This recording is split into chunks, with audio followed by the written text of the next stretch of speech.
are the top prospects to stash? Find out next on Fantasy Baseball Today in 5.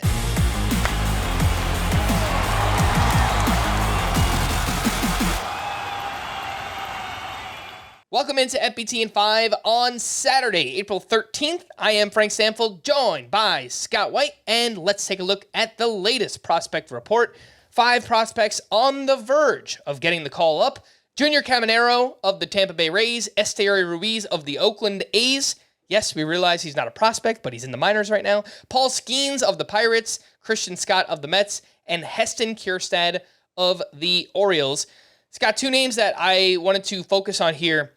Junior Caminero looks like he's close to returning from injury, and speaking of injuries, Tampa Bay continues to just rack up a bunch of those, so starting to think we could see Caminero pretty soon. And Christian Scott, I know, has got off to a great start for the Mets. What have you got on those 2? Yeah, so everything you said about Caminero, I agree with. He is back to baseball activities, close to returning from his injury. And look, the reason he got left off the opening day roster is just because the Rays had too many options. They clearly thought he was ready for the majors. They called him up last September. They included him on the postseason roster. He's only 20 years old, but hits the ball as hard as any minor leaguer, and just someone who you would figure would be an impact bat as soon as he comes up, which is why he's so worth stashing. And now with this Brandon Lau oblique injury, that's one more infielder out of the way. Don't think they would stick Caminero at second where Brandon Lau plays, but there are enough, like just opening up the roster spot.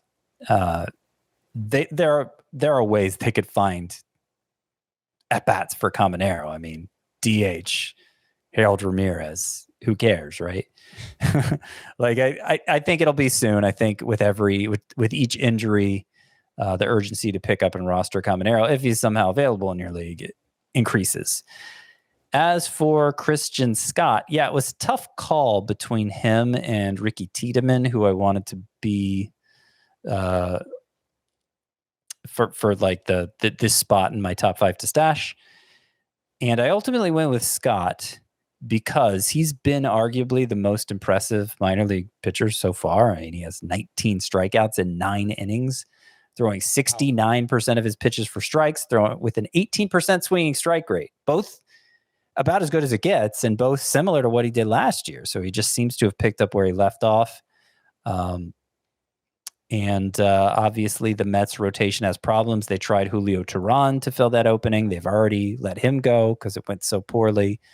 Jose Butto is probably going to fill that opening for now, but they did move Kodai Senga to the 60-day IL. And the only incentive they'd have to do that is to free up a 40-man spot for someone or something. Ooh. And it could be Christian Scott. It could be. He's turning 25 this year and is already in AAA. So, like, even if it doesn't happen in the next 2 weeks, you got to figure it'll happen in the next 2 months, right? So, yeah, that's why I have Christian Scott here. But Ricky Tiedemann isn't far outside of the top 5 to stash. All right. Well, yeah, if we were doing top 6 to stash, then I'm sure Ricky Tiedemann would be the next man up.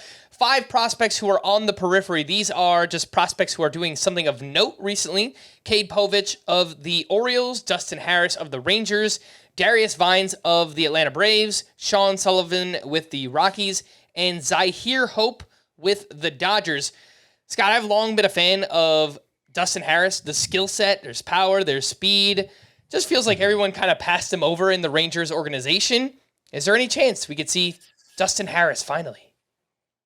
There's a chance because they have an opening the next 2 months at third base, do the Rangers. And it's not like there's, they got a few options they're trying there. One could be Dustin Harris, who has his biggest problem. The reason he hasn't gotten a shot in the majors yet is because they haven't been able to find a position for him in the minors. But third base is one of those that he's experimented with, and it's what he's played most often this year. He's off to a good start offensively at AAA. You mentioned power, speed. Stole 41 bases last year, which is the extent of the speed. Good on base skills as well. So an interesting offensive profile here for Dustin Harris. It's just how much are the Rangers willing to deal with defensively with him, with him because it's not going to be picture perfect defense, that's for sure. But he's maybe closer to breaking through now than ever, I would say. I'm also going to mention Darius Vines here for similar reasons. The Braves obviously have a big hole in their rotation with the loss of Spencer Strider. Probably going to try Bryce Elder for now, but it didn't go so well for him in the second half. And Darius Vines is just a very stable pitcher. His changeup has good swing and miss potential. He throws a lot of strikes. He pitches deep into games. He made 2 quality starts for the big club down the stretch last year. So a little surprised he hasn't been talked about much with the Strider injury. His second start at AAA Gwinnett this year, he went 7 innings. He had 23 swinging strikes, which is a huge number. I assume most of them were on that changeup. Not saying he's going to be a big bat misser in the majors, but like there are skills here for Darius Vines, and I think he's somebody to at least keep on your radar. If you want more of like a prospect, like upside recommendation here, I think Zyhir Hope, Zyhir Hope for the Dodgers. He's one of the 2 players they acquired from the Cubs, one of the 2 prospects they acquired from the Cubs in the Michael Busch deal. Very young, in low A ball, but it's already hit a ball 113 miles per hour this year. This is some big league power. That was a home run. And he's very fast too, and doesn't look like he has strikeout problems. Again, small sample, very early in his career. But Zyhir Hope is somebody I could see making a rapid rise up the prospect rankings. We know the Dodgers know what they're doing with prospects, and they targeted him for a reason.